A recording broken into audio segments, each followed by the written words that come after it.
光复乡明仔载特别开放上课咯，也毋过伫大前国小，阁有170个灾民住伫学校。前进协调所是表示讲，有几位分区的动线，尽量袂去互相干扰。上课的时候，嘛来管制职工袂当出入校园。一寡大型的机械会安排伫无共款的出入口来进出。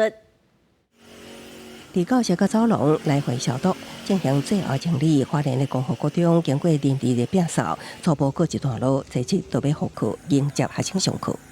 现在清除的部分已经达到9%，那我希望今天可以把它完成，那明天可以正常的复课。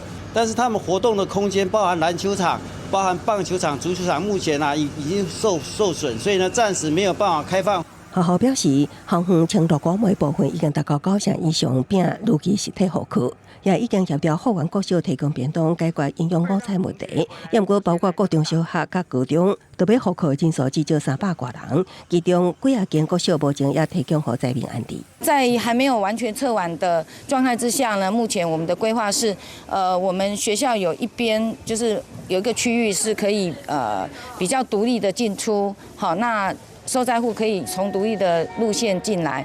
伫即摆大水，受损较轻的光复国小灾后收容受灾户，校长表示，伫灾民完全撤离进前，会安排独立进出路线。也毋过伫大金国小后来安置的灾民更较侪，有170人，搁要安全营养。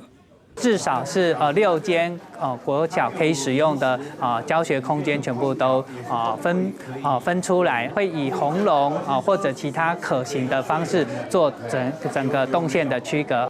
面对特别复学，前进协调所回应，以研究各种方式规划好分区动线，互学生甲灾民双方会当无受干扰。初期也有警力派驻伫小学外口，管制职工甲人员进出。公视新闻采访报道。